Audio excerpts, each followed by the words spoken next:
Bonjour. Dans ce premier chapitre de la matière théorie de langage, nous allons aborder des généralités sur les langages. Nous allons aborder les concepts d'alphabet, mots, langage et à la fin, comment décrire un langage. Un alphabet est un ensemble fini non vide de symboles. À titre d'exemple, l'alphabet A est composé des symboles 0, 1, 1 et on l'appelle l'alphabet binaire. B égale A, B, C est un alphabet. L'ensemble des Antilles n'est pas un alphabet car c'est un ensemble infini. Un mot est une suite ou une séquence finie de symboles à partir d'un alphabet sigma ou X. Le mot W1 formé de la séquence 3 0 suivi par 4 0 suivi par 3 0. On peut former d'autres mots comme par exemple 0 1 0 0 1, etc. Il existe un mot particulier qui s'appelle epsilon, ou le mot vide. C'est le mot qui ne contient aucun symbole. Le mot miroir, c'est le mot le mot inverse. Si j'ai par exemple le mot égal le mot égal à 3 0 suivi par 1 suivi par 0, donc ce mot miroir, c'est l'inverse de ces symboles, donc on aura 0, 1, 3, 0. La longueur d'un mot, c'est le nombre de symboles qui figurent dans ce mot. Si je prends par exemple W1, sa longueur c'est 10. Si je prends le mot particulier epsilon, sa longueur c'est 0. Il n'existe aucun symbole dans ce mot.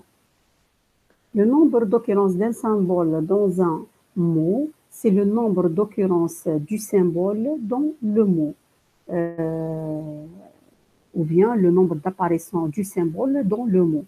Si je prends par exemple W1, je compte le nombre d'apparitions de 0, ça égale à 6. Si je compte le nombre d'apparitions dans toujours le W1, le nombre d'apparitions égale à 4, etc. Donc la concaténation, ou ce qu'on appelle le produit de mots, c'est une opération appliquée sur les mots. Et elle consiste à quoi? À placer les mots du premier les symboles du premier mot suivis par les symboles du deuxième mot. Si je prends par exemple le W1 égale AABBA, W2 égale BBA, donc la concaténation W1 concaténée à W2 égale quoi? AABBA, qui est le premier mot, suivi par le deuxième mot qui est BBA.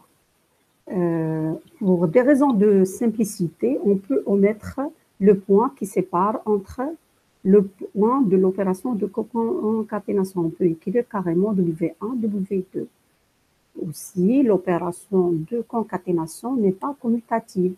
W1.W2 n'égale pas W2.W1. Donc, l'opération de concaténation n'est pas commutative, mais elle est associative. L'élément epsilon est l'élément neutre car W concaténé à epsilon égale W. On peut définir aussi une opération qui s'appelle la puissance de mots. Si j'ai par exemple W concaténé à W concaténé à W 3 fois, donc je peux écrire W concaténé puissance 3. Donc, la puissance est définie comme suit. W à la puissance 0, c'est epsilon, parce que je concatène 0 fois le mot, donc j'ai le mot particulier epsilon. A à la puissance 4, B, c'est quoi? C'est A concaténé à A 4 fois. A, ensuite le B. A, 0 à la puissance 4, 1 à la puissance 4, égale à quoi?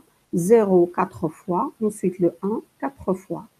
Attention, le 0,1 à la puissance 4, ça égale à quoi? Le mot 0,1 4 fois. Donc 0,1, 0,1, 0,1, 0,1. Donc ça n'égale pas la distribution du 4 sur 0, 4, parce que la distribution, c'est une opération mathématique. Ici, on parle de puissance de mots et ce n'est pas la puissance connue dans les mathématiques. Étant donné 3 mots ABC, donc notion de facteur veut dire quoi? Que c'est un sous-mot d'une chaîne ABC. Donc, ça peut être un facteur gauche, on parle de préfixe, ça peut être un facteur droit, donc c'est le suffixe. Ça peut être quoi? Un préfixe propre ou un suffixe propre quand le A différent du B. Et epsilon, c'est un suffixe ou préfixe de tout mot. Maintenant, nous allons définir une opération très importante qui s'appelle la fermeture de clean appliquée à un alphabet. La fermeture de clean appliquée à un alphabet retourne quoi? Retourne tous les mots que l'on peut construire sur un alphabet. Si je prends par exemple l'alphabet 01, tous les mots que je peux construire à partir de ces deux symboles sont d'abord le mot particulier epsilon, ensuite les mots dans la longueur égale à 1, donc c'est 0, 1. Ensuite, tous les mots dans la longueur égale à 2, donc c'est 0, 0, 0, 1, 1, 0, 1, 1. Ensuite, tous les mots formés de 3 symboles, etc. On remarque que sigma étoile est un ensemble infini. La même chose pour le deuxième exemple. Donc, un langage est un sous-ensemble de sigma étoile. Donc, un langage, en réalité, c'est quoi? C'est, je choisis quelques mots de sigma étoile, vu que sigma étoile retourne tous les mots formés à partir de ces symboles. Prenons par exemple le premier exemple, j'ai pris 4 mots. Le deuxième exemple, j'ai pris 2 mots de l'alphabet binaire. Le troisième langage, j'ai pris plusieurs mots, un nombre infini de mots formés toujours à partir de l'alphabet binaire, etc. Donc, ce qu'on remarque à travers ces exemples, que langage, c'est d'abord, on le note de la manière suivante, est un sous-ensemble de sigma étoile. Le langage peut être un ensemble fini ou un ensemble infini. Epsilon aussi, il peut appartenir à un langage et il peut ne pas appartenir à un autre langage. Tous les langages que l'on peut définir sur sigma étoile sont des sous-ensembles de sigma étoile. Et c'est, il y a une petite erreur. C'est les sous-ensembles, nous sommes mathématiques ici, sous-ensemble de sigma étoile. Voilà. Donc, on peut conclure quoi? Que un langage, en réalité, c'est quoi? C'est un sous-ensemble de mots. Pour décrire un langage, première méthode, c'est de lister les éléments du langage ou de cet ensemble. Une autre façon de décrire le langage, puisqu'il c'est un ensemble, c'est de décrire une propriété qui caractérise les éléments de cet ensemble. Si je prends par exemple le premier exemple, L égale à n bn, n supérieur égal à 0. L, en réalité, c'est les mots epsilon, AB, AABB, AAABBB, etc. La caractéristique principale de ce langage est que c'est tous les mots formés à partir de l'alphabet AB et qui contiennent une suite de A suivie par une suite de B, tel que le nombre de A égale exactement celui de B. Par rapport au deuxième exemple, L est un langage formé à partir toujours de AB, tel que le nombre de A égale celui de B. Ça veut dire quoi? Que l'ordre des A et B n'est pas obligatoire dans le deuxième langage. Il est censé, quand je compte le nombre de A, ça sera égal au nombre de B. Par rapport au premier langage, le nombre de A, bien la séquence de A est suivie par la séquence de B. On ne peut pas avoir dans le premier exemple des mélanges entre les A et B. On ne peut pas avoir le mot AB, AB. Dans le deuxième langage, on peut avoir AB, AB. Donc, nous allons maintenant définir des opérations sur les langages. Première opération, c'est l'union. Puisque les langages sont des ensembles, donc on peut définir les opérations ensemblistes sur les langages. L1 union L2, c'est les éléments qui existent dans L1 et les éléments qui existent dans le L2. On peut noter l'opération de l'union par plus. L'intersection, c'est les éléments qui existent dans le L1 et qui existent aussi dans euh, le langage L2. La différence, c'est les éléments qui existent dans le L1 qui n'existent pas dans le L2. Le complément, c'est les éléments qui existent dans le sigma étoile et qui n'existent pas dans le L. L'opération de concaténation est la plus importante et il faut vraiment la comprendre. Elle consiste à quoi? À avoir l'ensemble de quoi? De tous les mots formés comme suit. Les éléments, un mot du premier langage concaténé avec tous les mots du deuxième langage. Ensuite, un mot du premier toujours langage concaténé avec tous les mots du deuxième langage. Je vais expliquer par un exemple.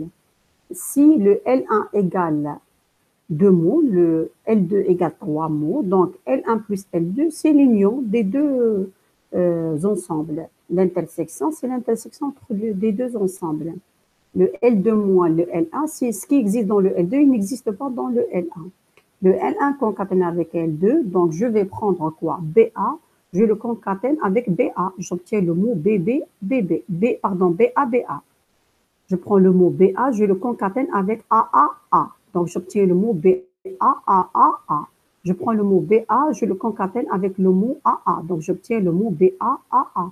Et il faut refaire la même chose pour le mot, avec le mot, pardon, ABC. Autoconcaténation. L'opération de autoconcaténation consiste à concaténer le langage L avec lui-même n fois. Donc, on écrit L à la puissance n. Et on obtient encore d'autres types de concaténation. Le L étoile et le L plus. Le L étoile, c'est l'union. L'union, ça veut dire quoi? C'est le plus de L à la puissance I supérieur ou égal à 0. Ça veut dire quoi? C'est L à la puissance 0 plus L à la puissance 1 plus L à la puissance 2, etc. Le L plus, c'est l'union de L à la puissance I supérieur strictement à 0. En d'autres termes, le L plus égale L0 plus L2 plus L3, etc. Avec quoi? Avec quoi? Le L0, c'est tous les mots dont la longueur égale à 0. C'est l'epsilon. Le L1 égale à L. Donc, c'est les mots du langage lui-même. Le L2, c'est le L concaténé à L. Le L3, c'est le langage L concaténé à L, concaténé à L, etc. Donc, on peut avoir quoi? L plus égale L étoile point L. Et on peut aussi avoir le L plus égale L concaténé à L. Regardez, c'est le seul cas qu'on pourra avoir la permutation. L étoile aussi, en réalité, c'est quoi? C'est le L plus le L0 qui manque. Avec une précision que le L0, regardez, c'est bien écrit, égal, c'est pas l'ensemble vide, c'est l'ensemble qui contient le mot particulier epsilon. Et le L1, c'est le L. Donc, je vais expliquer l'opération de L étoile sur un exemple parce que c'est très important à comprendre. Il faut écrire le L étoile à la main pour pouvoir vraiment comprendre. Le L étoile, par définition, c'est l'union des L à la puissance I supérieure, le I supérieur ou égal à 0. Ça égale à quoi? L0 plus L1 plus L2 plus L3, etc. Le L0, par définition, c'est l'ensemble, regardez, entre deux accolades. C'est l'ensemble qui contient le mot particulier epsilon, par définition. Le L1 égale à L, donc j'écris le langage, c'est A, B, B. Le L2, c'est quoi? C'est le L concaténé à L. Le L3, c'est quoi? C'est L concaténé à L concaténé à L. Et ainsi de suite. Le L étoile, donc, c'est quoi? Le plus, c'est quoi? C'est l'union entre tous ces mots. Je vais faire l'union. Donc, ça sera, j'ouvre la coulade, epsilon, A, BB. Je fais maintenant l'opération de concaténation entre ces deux langages. Donc, c'est A avec A, donne AA. A avec BB, donne A, BB. BB avec A, donne BB, A. BB avec BB, donne BB, BB. La même chose pour le L concaténé avec L, concaténé avec L. Il faut reprendre le résultat de L concaténé avec L à concaténé avec le L. Vous aurez ce résultat. Donc, le L plus, c'est le résultat du L étoile, sauf le epsilon. Alors, nous allons maintenant présenter quelques caractéristiques qui concernent la concaténation de langage. C'est une opération associative, mais elle n'est pas commutative. Elle est distributive.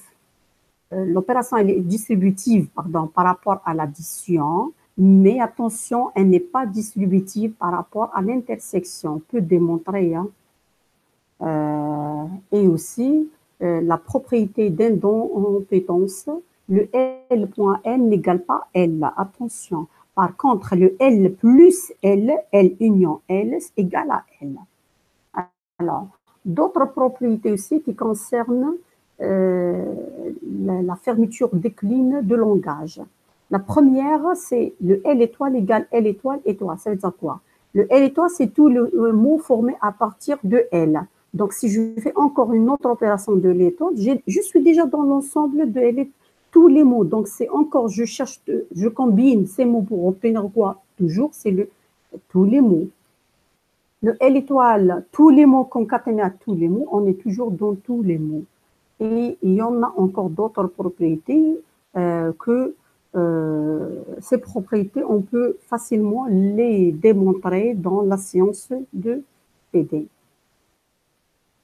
Alors, comme conclusion, donc, un alphabet est un ensemble de symboles. Un mot est une suite ou une séquence de symboles d'un alphabet. Tous les mots que l'on peut former à partir d'un alphabet constituent ce qu'on appelle le sigma étoile, l'alphabet étoile. Un langage est un sous-ensemble de sigma étoile, ou bien, de manière très simple, un langage est un ensemble de mots. Pour décrire un langage, puisque c'est un ensemble, donc il faut lister les éléments du langage, il faut écrire les mots de ce langage. Une autre façon de décrire les langages, c'est de donner une propriété caractérisant les éléments du langage. Cette propriété, on peut l'écrire de façon ensembliste ou en utilisant le bon français. Il y a d'autres méthodes comme les grammaires, les automates, les expressions régulières que nous allons voir dans les prochains chapitres, Inch'Allah. Merci pour votre attention.